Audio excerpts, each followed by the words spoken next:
गुरुभ्यो नमः। मांडुक्य उपनिषदर द्वितीय अध्याय को आपण मानक स्वागत। आमे ब्रह्म विद्यार चर्चा करुचे।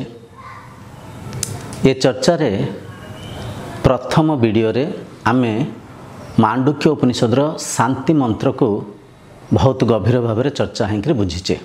आपन जदि से वीडियो को देखि नथिबे सर्वप्रथमे प्रथम द्वितीय तृतीय एपरिका विधिवत वीडियो हरिका देखंतु, जहा फल रे ए गभीर चर्चा को बुझीबा सरल हिंजिबो, सहज हिंजिबो। उपनिषद ब्रह्म विद्या। उपनिषद को बुझीबा पूर्वरु जने साधक भितरे किछि योग्यतार आवश्यक अछि। काहेकि ना उपनिषद किछि गप्प कहानी कहेनी। उपनिषद साक्षात ब्रह्म को कथा चर्चा करे। किए बुझंतु किंबा किए न बुझंतु, उपनिषद साक्षात ब्रह्म तत्वर वर्णना करे। तेणुकर उपनिषद को बुझिबा पूर्वरु जने साधक विवेक वैराग्य समाधि सत्संपत्ति मुमुक्षत्व एवं अष्टांग योग को आचरण करुथिबा दरकार। तांको मन भितरे मुमुक्षत्व थिबा दरकार, विवेक जागृत हिंतिबा निहायत आवश्यक अछि। तेबे ही सी ए उपनिषदर गभीर कथा को बुझी पारिबे, निजर आत्मतत्व को चिन्हि पारिबे। जहाँ भी हो एमती बुझंतु, पिंड ब्रह्मांड एकमत जानती सुज्ञानी पंडित। जहाँ ये पिंड रे अच्छी से या ही ए ब्रह्मांड रे अच्छी। पिंड ब्रह्मांड दुई रूप रे आमे मानिचे, किंतु सत्य हैला पिंड रे जहाँ अच्छी ब्रह्मांड रे से या अच्छी। एक रे एक र ए लीला चली ब्रह्म लीला। आसंत सर्वप्रथम आमे बुझिबा ये उपनिषद चर्चा माध्यम रे आमे कौन पाइबा। कहीं ना आपन जानिसंते मनीष जेकोसी काम कार्य करुथांती से कार्यर सिद्धि उपर आम मन थाए। से कार्य द्वारा कौन प्राप्ति हबो से फल उपरे अधिक आम मन केंद्रित होता किंबा आम मन भितर आशा अभिलाषा थाए। तो आसंत आमे बुझिबा ये उपनिषद चर्चा माध्यम आम कौन पाइबा। शास्त्र कहूचे प्राप्तस्य प्राप्त, जहाँ पाइसंती से ही पाइबे। जहाँ पाइसंती से ही पाइबे, अधिक किछि पाइबेनी। इठी फेर मन रे प्रश्न उठे, जदि किछि पाइबानी ताले शास्त्र को कहीं पढ़ा, उपनिषद चर्चा ताले वृथा। गोटे कथा आज्ञा विवेक हिंकरे बुझंतु, जहाँ भी आपण पाइबे भौतिक वस्तु पदार्थ ताहा अनित्य वस्तु अनित्य पदार्थ पाइबे, फिर ताको हरिया को पड़िबो। बुझी पारसंती ये चर्चा रे आपण इमितिया जिंस पाइबे, इमितिया वस्तु को पाइबे जहाँ कि नित्य, जहाँ कि थिला अच्छी रहिबो। बुझी पारसंती नित्य पदार्थ को पाइबे, अनित्य भौतिक वस्तु पदार्थ पाइबेनी। नित्य प्राप्त जो वस्तु आपण पाखरे थिला से जिनिस को पाइबे। अच्छा गोटे कथा बुझंतु, जहाँ किछि भी आमे भौतिक वस्तु पदार्थ पाइकी खुशी हबार उद्देश्य रे आमे प्रयास करछे। भौतिक वस्तु पदार्थ पाइले कौन हबो? खुशी मिलिबो, आनंद मिलिबो। किंतु ए नित्य पदार्थ को पाइले परमानंद मिलिबो, शाश्वत चिरंतन सुख मिलिबो। बुझी पारसंती तो प्राप्तस्य प्राप्त, जहाँ अच्छी से या ही पाइबे। आसंत ए कथा को टिके आउ टिके गभीर भाव में आमे चर्चा हिंकर बुझिबा। भाबि नियंतु जणे शरीर अछंती, स्वस्थ शरीर। स्वस्थ शरीर माने स्वस्थता को निजर स्वरूप भाबि नियंतु। जणे स्वरूपस्थ अछंती, स्वच्छ अछंती, निर्मल अछंती। से स्वास्थ्य शरीर को रोग हिंगला, जर हिंगला किंबा टाइफॉइड हिंगला किंबा आपण किछि झाड़ा बांति हिंगले, शरीर को किछि रोग हैला। अच्छा शरीर को रोग हेले शरीर कौन करिवो? डॉक्टर पाखन को जीवो, चिकित्सा करिवो। चिकित्सा माध्यम रे धीरे धीरे से रोगर उपशमन हबो। रोग को आमे हरेबा, रोगरु आमे मुक्त हबा। आउ थरे आमे स्वरूप को जीवा, आउ थरे आमे आरोग्य प्राप्ति करिबा, आनंद प्राप्ति करिबा। जेमती इठी शरीर को रोग हवा द्वारा शरीर दुख रे पीड़ा रे चंचल थिला, दुखित थिला, अस्थिर थिला। ठीक से परिका आत्मा रूपी मु जन्मरू शुद्धपूत भाव थिली, किंतु ये माया संसार को आसिक माया संसार रे मिथ्या ज्ञान को धारणा करने माध्यम मनरे द्वैत रोग हो जाए। मते द्वैत रोग माने दुई रूपरे रोग, मु भिन्न ये संसार भिन्न, ये दृश्यमान जगत को मुझे जहाँ भी देखुची ये संसार मो ठार भिन्न, ये है सबुठार बड़ रोग। यही रोगरू मुक्त होगापाई यही रोगरू ज्ञान रूपक अमृत रूपक ये ब्रह्म विद्या को श्रवण करी, ये ब्रह्म विद्या को मनन करी अविद्या अस्मिता रूपक से रोगरू मुक्त होगापाई आमे प्रयास करुचे। तो उपनिषद माध्यम रे आमे जो द्वैत रोगरे ग्रसित अच्छे, दुई रूपरे अनेक रूपरे संसार को मानिचे, से रोगरू मुक्त होगा, से रोगरू मुक्त होकर जो आम निज स्वरूपस्थ हो पारिबा, आम निज आत्मा संगे उपनीत हो पारिबा, सटीक आनंद को परमानंद को नहीं पारिबा, ये संसार लीला को आम बुझीपारिबा एवं जीवन को आनंद सहित बिताई पारिबा। आशा करछि बुझीपारुथिबे। छोट बेला ठूँ आमको भौतिक ज्ञान को शिक्षा हिंची, वैदिक परंपरा रे जितले ब्रह्म विद्या को शिखुथिले सेतले आपण देखिथिबे सत्य युग केते सुंदर भाव में समस्ते शांति आनंद रे रहउथिले। एई विद्यार अभावरु द्वैत रोगरे ग्रसित हई काहारी परिका आमे बनिया पे चेष्टा करछे, आशा अभिलाषा इच्छा वांछना को मन रे धारण करी मन को चंचल करुचे, इंद्रियों को अस्थिर करुचे, अजाणुतरे अशांतिग्रस्त होचे। तो इठी ए जो मन रे मिथ्या रूपक माया आमको बांधीची, से मायार मुक्त हवा, मन को आउ थे निज स्वरूप को लेकिन जीवा, निजर सत्य को चिन्हवा, मिथ्या रूपक बंधन रु मुक्ति हवा, एटा हला प्राप्त, एटा हला आमको फलस्वरूप ये चर्चार लाभ स्वरूप आमे प्राप्त करिबा। ये चर्चा रे गुरु आमको अरुंधति नक्षत्र न्याय रे बुझेबे। आसंत टिके बुझिबा अरुंधति नक्षत्र न्याय कौन। जेतले विवाह कार्यक्रम हुए, विवाह से कार्यक्रम रे बधू बर आसंती, बधूंक बंधुमित्र बरंक बंधुमित्र व्यवहार स्वरूप किए नुगा देला, किए खाद्य देला, किए भूदान कला, किछि ना किछि व्यवहार देकरी बधू बरं को विवाह बंधन रे बांधि थांती। विवाह बंधन संपूर्ण हैला परे से पंडित महाशय ए बधू बरं को अरुंधति नक्षत्र को देखांती। आकाश को देखेंकरी आकाश रे थिबा सप्तऋषि मंडल आम समस्ते जानिचे, से सप्तऋषि मंडल रे अरुंधति नक्षत्र अच्छी। माँ अरुंधति हेले गुरु वशिष्ठंक पत्नी, गुरु वशिष्ठंक पत्नी हेले माँ अरुंधति। गुरु वशिष्ठ एवं माँ अरुंधति तांकर जो संबंध थिला, तांकर जो संपर्क थिला आचरण योग्य, आम जो इंग्लिश रे कहचे एग्जाम्पलर कपल्स, माने से माने एग्जाम्पलर थिले, आइडियल थिले, तांकर जो व्यवहार थिला, तांकर जो आत्मीयता थिला ताको आचरण करिया योग्य, से श्रेष्ठ थिले।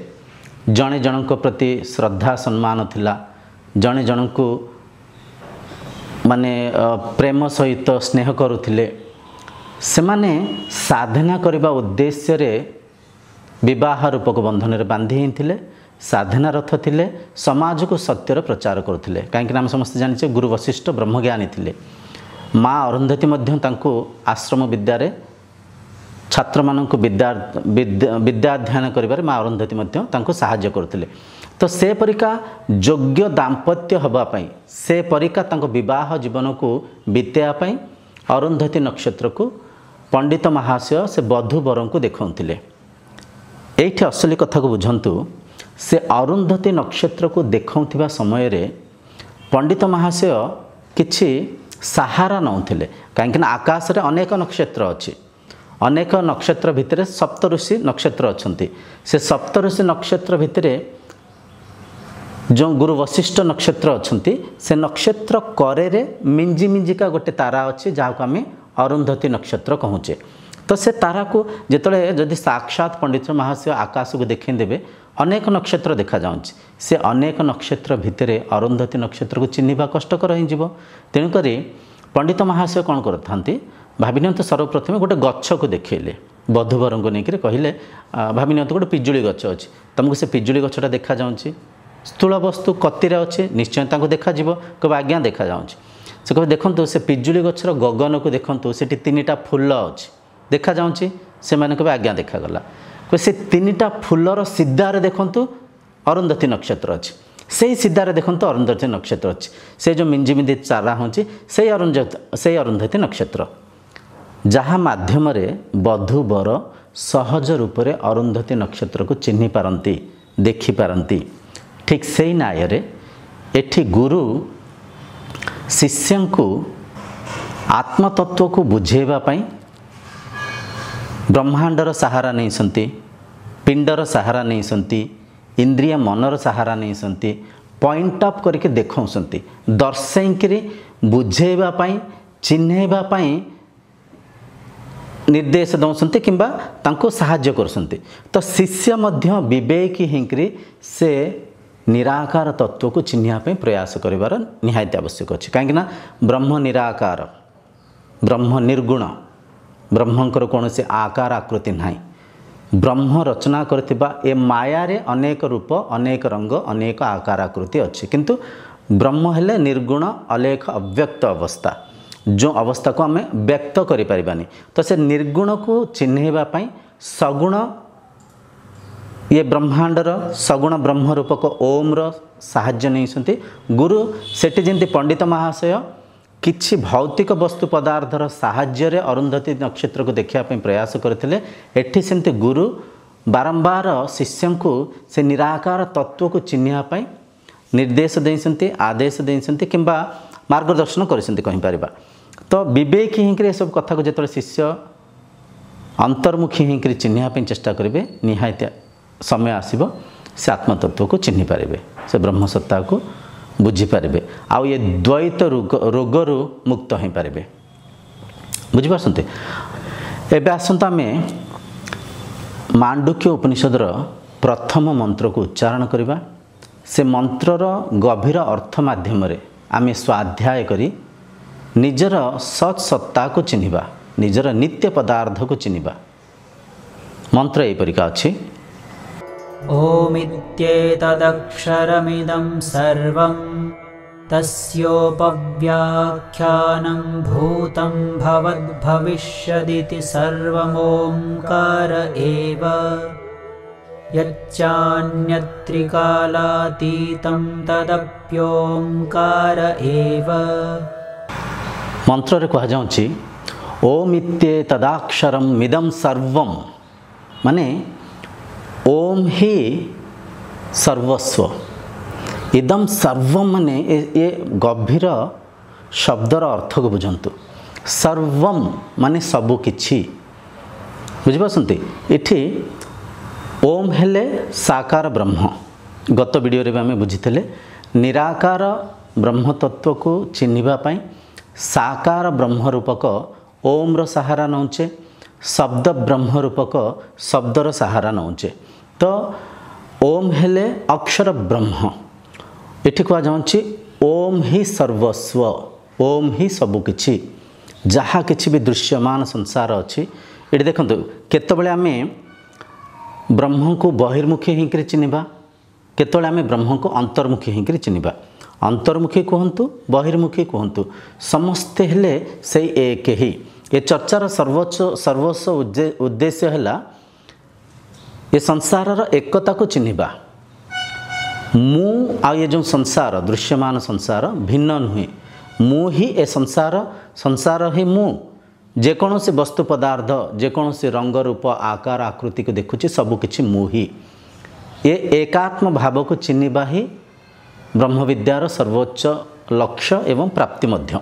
तो ये कह जाउछि ओम ही सबकिछि जहाँ किछि दृश्यमान संसार रे देखुसंती किंबा जे भी देखुसंती सी एक सर्वम माने सबकिछि गोटाए शब्द रे ए संपूर्ण ବ୍ରହ୍ମବିଦ୍ୟା ଲୁକାହିତ ଅଛି। ଏ ସଂସାରରେ ଅନେକ ଲୋକ କୁହନ୍ତି ଆତ୍ମା ଭିନ୍ନ ପରମାତ୍ମା ଭିନ୍ନ। ପରମାତ୍ମା ହେଲେ ଓମ୍, ଜୀବାତ୍ମା ହେଲେ ମୁଁ କୁହନ୍ତୁ, ଯିଏ ବି ମାନିଥାନ୍ତି ସେମାନେ ଏହିପରିକା ବ୍ୟାଖ୍ୟା ଦେଇଥାନ୍ତି। ମୁଁ ହେଲେ ଜୀବାତ୍ମା, ଓମ୍ ହେଲେ ପରମାତ୍ମା। କିନ୍ତୁ ଏଠି ଦେଖନ୍ତୁ କୁହାଯାଉଛି ଓମ୍ ଇତେ ତଦାକ୍ଷରମିଦଂ ସର୍ବମ୍, ଓମ୍ ହିଁ ସବୁକିଛି, ଓମ୍ ଛଡ଼ା କିଛି ବି ନାହିଁ, ଓମ୍ ସବୁକିଛି। ଆଚ୍ଛା, ଏଇ ଜିନିଷରେ କାଳେ କିଏ ଦ୍ୱନ୍ଦ୍ୱରେ ଫେରେ ମାୟାରେ କାଳେ ଏ କଥାକୁ ବୁଝିପାରିବେନି। ଓମ୍ ସର୍ବମ୍ ମାନେ କିଛି ଲୋକ ଏହିପରିକା ବି ଭାବି ନିଅନ୍ତି ସତ୍ୟ ଯୁଗରେ ଓମ୍ ଥିଲା, ସତ୍ୟ ଯୁଗରେ ସତ୍ୟ ଥିଲା, ସତ୍ୟ ଯୁଗରେ ସମସ୍ତେ ସତ୍ୟକୁ ଚିହ୍ନୁଥିଲେ। କଳି ଯୁଗରେ କ'ଣ ଓମ୍ ଅଛି କି? କଳି ଯୁଗରେ କ'ଣ ସେ ସତ୍ୟ ଅଛି କି? ମାନେ ଯୁଗ ପରିବର୍ତ୍ତନ ହେଲା, କିଛି ଲୋକ ମାନି ନେଇଥାନ୍ତି ଅବିଦ୍ୟା ଅସ୍ମିତାରେ। ଯୁଗ ପରିବର୍ତ୍ତନ ହେଲା, ସାଧନା କାଳେ ପରିବର୍ତ୍ତନ ହେଇଯାଇଥିବ, ଓମ୍ କାଳେ ପରିବର୍ତ୍ତନ ହେଇଯାଇଥିବ, ସମୟ ସାଙ୍ଗରେ କାଳେ ସତ୍ୟ ପରିବର୍ତ୍ତନ ହେଇଯାଇଥିବ। ଏହିପରିକା ଭାବିବାର ସମ୍ଭାବନା ଯେହେତୁ ଅଛି, ମନ୍ତ୍ରକୁ ଆହୁରି ଗଭୀର ଭାବରେ ବ୍ୟାଖ୍ୟା କରି ଏଠି ଓମ୍କୁ ଆହୁରି ସଠିକ୍ ଭାବରେ ବୁଝିବା ପାଇଁ ପ୍ରୟାସ କରାଯାଉଛି। ଏଠି ମନ୍ତ୍ରର ପରବର୍ତ୍ତୀ ଶବ୍ଦକୁ ଧ୍ୟାନରେ ବୁଝନ୍ତୁ। ତସ୍ସପ୍ୟୋ ବ୍ୟାଖ୍ୟାନଂ ଭୂତଂ ଭବ ଭବିଷ୍ୟତ ଇଦଂ ସର୍ବଂ ଓଂକାର ଏବ। ମାନେ ଏଠି କୁହାଯାଉଛି, ଆଉ ଟିକେ ବ୍ୟାଖ୍ୟା କରି ମୁଁ କହୁଛି ବୁଝନ୍ତୁ। ଭୂତ ମାନେ ଭୂତକାଳ, ଯେଉଁ କାଳ ବିତି ଯାଇଛି, ବର୍ତ୍ତମାନ ଯେଉଁ କାଳରେ ଆମେ ଏବେ ଏ ସ୍ଥିତିରେ ଅଛେ, ଭବିଷ୍ୟତ ମାନେ ଭବିଷ୍ୟ ବି ଓଂକାର ଏବଂ, ଓଂକାର ହି। ଭୂତକାଳରେ ଓଂକାର ହି ଥିଲେ, ବର୍ତ୍ତମାନରେ ଓଂକାର ହି ଅଛନ୍ତି, ଭବିଷ୍ୟତରେ ମଧ୍ୟ ସେଇ ଓଂକାର ହି ରହିବେ। ଭୂତ ଭବିଷ୍ୟତ ବର୍ତ୍ତମାନ ସବୁ କାଳରେ ଓଂକାର ଥିଲେ, ଓଂକାର ଅଛନ୍ତି, ସବୁକିଛି ଓଂକାର ହି। ଏଠି ଆମେ ବହିର୍ମୁଖୀ ହେଇକରି ଏ କଥାକୁ ବୁଝିବା ପାଇଁ ଚେଷ୍ଟା କରୁଛେ। ଏଠି ଏକ ପ୍ରଶ୍ନ ମନରେ ଉଠିବା ସ୍ୱାଭାବିକ। ଆପଣ ଏ କଥା ଭାବିପାରନ୍ତି, ଓଂକାର ତ ଗୋଟେ ଶବ୍ଦ, ଓଂକାର ତ ଗୋଟେ ଅକ୍ଷର, ଓଂକାର ସବୁକିଛି କେମିତି? ଆସନ୍ତୁ ଏଇ ଜିନିଷକୁ ଆଉ ଟିକେ ଗଭୀର ଭାବରେ ଆମେ ବୁଝିବା ପାଇଁ ଚେଷ୍ଟା କରିବା। ଓଂକାର ହେଉଛି ଅ, ଉ, ମା ଏ ତିନିଟା ଶବ୍ଦରେ ନିର୍ମାଣ ହୋଇଛି। ଅ, ଉ, ଅ ଯୁକ୍ତ ଉ ଯୁକ୍ତ ମ, ଓମ୍, ଓମ୍। ଓଂକାର ଉଚ୍ଚାରଣ ବି ବହୁତ ସହଜ। ଓଂକାର ଉଚ୍ଚାରଣ ସମୟରେ ଆପଣ ଦେଖିବେ ଜିଭ ହଲୁ ନଥାଏ କିମ୍ବା କେଉଁଠି ନାଗୁ ନଥାଏ। ଥରେ ଉଚ୍ଚାରଣ କରିକି ବି ଦେଖିପାରିବେ। ମାନେ ଅ, ଉ, ମା, ଓମ୍। ଏ ତିନିଟା ଅକ୍ଷର ପ୍ରତ୍ୟେକ ଶବ୍ଦରେ ବିନିଯୋଗ ହୁଏ, ପ୍ରତ୍ୟେକ ଶବ୍ଦର ଆଧାର ରୂପରେ ବିନିଯୋଗ ହୁଏ। ଏ ଯେଉଁ ସଂସାରକୁ ଆମେ ଦେଖୁଛେ, ଏ ସଂସାର ରୂପ ରଙ୍ଗ ଶବ୍ଦରେ ଆମେ ଚିହ୍ନୁଛେ। ଶବ୍ଦ ହେଲା ମୂଳ, ଶବ୍ଦ ହେଲା ମୂଳ। ଶବ୍ଦ ମୂଳ କେମିତି? ଆପଣ କହିବେ ଗୋଟେ ଗଛ, ଗଛକୁ କେମିତି ବ୍ୟାଖ୍ୟା କଲେ? ଶବ୍ଦ ମାଧ୍ୟମରେ। ଗଛକୁ ଚିନ୍ତନ କେମିତି କରୁଛନ୍ତି? ସେ ଶବ୍ଦର ହିଁ ସୂକ୍ଷ୍ମ ରୂପ ବିଚାର। ଗଛ, ଆମ୍ବ ଗଛ, ପିଜୁଳି ଗଛ, କାଉ, କୋଇଲି, ପାହାଡ଼, ପର୍ବତ, ଏସବୁ କ'ଣ ଶବ୍ଦ? ତ ଏ ପ୍ରତ୍ୟେକ ଶବ୍ଦକୁ ଯଦି ଆପଣ ଗଭୀର ଭାବରେ ତର୍ଜମା କରିକି ଦେଖିବେ, ଏ ପ୍ରତ୍ୟେକ ଶବ୍ଦ ଭିତରେ ଅ, ଉ, ମା ଏ ତିନିଟା ଶବ୍ଦ ହିଁ ଥିବ। ଏ ତିନିଟା ଶବ୍ଦ ହେଲା ଆଧାର, ଏ ତିନିଟା ଶବ୍ଦ ହେଲା ମୂଳ। ଏ କଥାର ତାତ୍ପର୍ଯ୍ୟ ହେଲା, ଯେତେବେଳେ ଆପଣ ମୂଳକୁ ବୁଝିବେ, ତତ୍ତ୍ୱକୁ ବୁଝିବେ, ତତ୍ତ୍ୱକୁ ବୁଝିଗଲେ ସବୁ ଜିନିଷକୁ ବୁଝିପାରିବେ। ଯେମିତିକି ଆପଣ ଯଦି ସୁନାକୁ ଚିହ୍ନିଦେଲେ ପ୍ରତ୍ୟେକ ଅଳଙ୍କାରକୁ ଚିହ୍ନି ପାରିବେ, ପ୍ରତ୍ୟେକ ଅଳଙ୍କାର ସୁନା ହିଁ। ଆପଣ ଯଦି ମାଟିକୁ ଚିହ୍ନିଦେଲେ, ମାଟିରେ ବନା ହେଇଥିବା, ମାଟିରେ ବନିଥିବା ପ୍ରତ୍ୟେକ ମାଟି ଜାତୀୟ ବସ୍ତୁ ପଦାର୍ଥକୁ ଚିହ୍ନି ପାରିବେ, ସବୁ ବସ୍ତୁ ପଦାର୍ଥ ମାଟିରେ ହିଁ ନିର୍ମାଣ ହୋଇଛି। ଠିକ୍ ସେମିତି ଓମ୍ ଶବ୍ଦ ବ୍ରହ୍ମ ଯେହେତୁ, ଓମ୍ ଅକ୍ଷର ବ୍ରହ୍ମ ଯେହେତୁ, ଓମ୍ ରୂପକ ଅ, ଉ, ମା ତିନିଟା ମିଶିକରି ଏକ ଅଛନ୍ତି। ସେ ଏକରୁ ଅକୁ ଅଲଗା, ଉକୁ ଅଲଗା, ମକୁ ଅଲଗା ଆମେ ଅଲଗା କରିକି ବୁଝିବା ପାଇଁ ଚେଷ୍ଟା କଲେ, ତାପରେ ଏଇ ଶବ୍ଦ ବ୍ରହ୍ମ ମାଧ୍ୟମରେ ହିଁ ପ୍ରତ୍ୟେକ ଶବ୍ଦ ନିର୍ମାଣ ହୋଇଛି। ତ ପ୍ରତ୍ୟେକ ଶବ୍ଦ ଭିତରେ ସେ ଓମ୍ ହିଁ ଅଛନ୍ତି। ପ୍ରତ୍ୟେକ ଶବ୍ଦ ବ୍ରହ୍ମର ଆଧାର ଯେମିତି ଓମ୍। ଆମେ ଦ୍ୱିତୀୟ ମନ୍ତ୍ର ଯେତେବେଳେ ये अध्याय पर ये एपिसोड पर जो आम द्वितीय अध्याय को जीवा सेठी आत्मा ही सबकिछि बोलिकी वर्णना करते बुझीपार आत्मार वर्णना को आम बुझा। तो प्रथम आस तो बुझा ओम भूतकाल भी थिले, ओम वर्तमान रे भी अच्छी, ओम भविष्यत रे भी रहिबे। तो ओम सबु जुगर थिले, सबु जुगर थिले अच्छी रहिबे। तापर आगे मंत्र रे आउ टिके व्याख्या करी कहउसंती। आउ टिके व्याख्या माने कहा मन रे ए संदेह भी आसीपारे भूतकाल वर्तमान भविष्यत छड़ा आउ कौन सी किछि स्थान अच्छी कि माने ए त्रिकालातीत तीनिटा कालर ऊर्ध्वरे भी किए अच्छंती कि एमती भी प्रश्न आसबार संभावना जेहेतु अच्छी। मंत्रर अंतिम शब्द कौन कहूँ इच्छा त्रिकालातीतम तदोंकार एवा। आर अर्थ है ए त्रिकालातीत जो तत्व अच्छंती सी भी से ओंकार ही तीन जुगर ऊर्ध्वरे जी अच्छंती त्रिकालातीत भूतकाल वर्तमान भविष्यतर जो ऊर्ध्वरे जी अच्छंती सी भी से ओंकार ही। ये कथा जब आम आउ टिके गभीर भाव में चर्चा ही बुझापी चेष्टा करवा। भूतकाल मनर एक विचार, भविष्यत मध्य मनर एक कल्पना, वर्तमान ही सत्य। बुझिपारसंती वर्तमान है भूतकालर भविष्यतर आधार। वर्तमान नहीं तो भूतकाल भी नहीं भविष्यत भी नहीं। आप कहे वर्तमान कौन न थाए कौटी वर्तमान नहीं। ध्यानस्थ जो आप जाऊँगी किंबा समाधि अवस्था को जो आप अनुभव करेंगे किंबा बहुत साधारण कथा सुसुप्ति अवस्था जो आप गाढ़ निद्रा अवस्था शोई पड़ते सीटी ना भूतकाल अच्छी, सीटी ना भविष्यत अच्छी, सीटी ना वर्तमान अच्छी। निर्गुण अवस्था आप निराकार अवस्था अच्छा, कौन सी चिन्ह वर्ण रहित स्थिति अच्छा। सुसुप्ति अवस्था सेठी कौन सी भूत भविष्यत वर्तमान नहीं। तो से अवस्था किए अच्छी से अवस्था मध्य से ओमकार ही अच्छी। ओमकार माने ओमकार जगार आपण निजे निजक रखिकी ए कथा को बुझापी चेष्टा करेंगे। कहीं ए उपनिषदर संपूर्ण उद्देश्य ए चर्चार संपूर्ण उद्देश्य है मो निज सत्य को चिन्हवाई करुवा प्रयास। मु माने मो जगार आप निजे निजक रखिकी कथा को बुझापी चेष्टा करेंगे। जेझा जगार जेझा आम समस्ते आत्मस्तर रे एक ही अच्छे।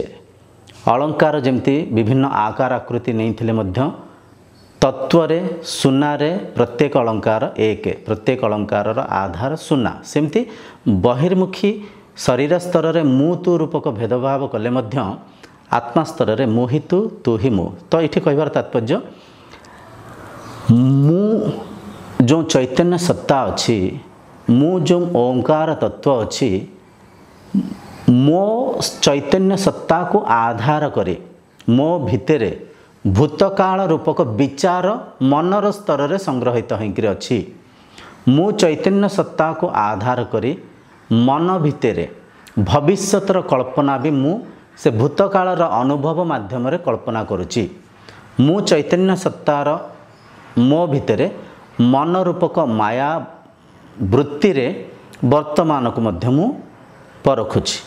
तो भूतकाल भविष्यत वर्तमानर ऊर्ध्वरे मु अच्छी। आत्मा रूपरे ब्रह्म रूपरे मु ही अच्छी। मु आधार, मु ब्रह्म, मु नित्य पदार्थ, मु त्रिकालातीत, मु तीनिटा कालर ऊर्ध्वरे थिली अच्छी एवं रहिबी। तो भूत भविष्यत वर्तमान ये सब मनर कल्पना, ये सब मनर वृत्ति, ये सब मनर चिंता चिंतन। गोटे भावी नियंतु छोट शिशु अच्छी जो शिशु मन रे कौन सी भौतिक विचारधारा नहीं। 1 वर्ष किंबा 1.5 वर्षर जड़े शिशु अच्छा से शिशु भितर भविष्यतर कौन सी चिंता चिंतन अच्छी कि कौन सी योजना कल्पना अच्छी कि से शिशु भितर भूतकालर कौन सी कथा किंबा भूतकाल बीती जाइथिबा कौन सी संगठन तांको मन को चंचल अस्थिर करुच्ची कि से शिशु भितर वर्तमानर भी कौन सी असुविधा किंबा वर्तमानर भी कौन सी चिंता चिंतन अच्छी कि किछि नहीं। कहीं से शिशु भितर भौतिक माया रूपक बंधन नहीं, भौतिक ज्ञान रूपक बंधन नहीं। से शिशु शुद्ध स्थिति रे अछंती, स्वच्छ स्थिति रे अछंती, निर्मल स्थिति रे अछंती, ब्रह्म स्थिति रे अछंती।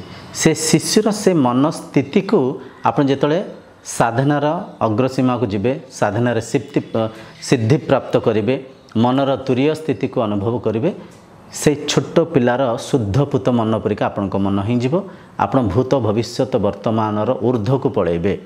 तो ये मंत्रर निष्कर्ष है ओम ही सबुकिछि, ओम को बिना किछि भी द्वितीय नहीं, किंचित भी अलग नहीं। से ओम आपण निजे कहीं सबुकिछि मान ये गोटे गोटे पदार्थ दुईटा नहीं, सर्वम कह जाऊँगी। सर्वम माने एक दुई नहांती इठी काले किए भूल बुझी नेबे मानि नेबे, तेणुक से ओम को आउ टिके व्याख्या करी कह जाए। भूतकाल भी से ओम थिले, वर्तमान रे से ओम अच्छी, भविष्यत भी से ओम ही रहिबे।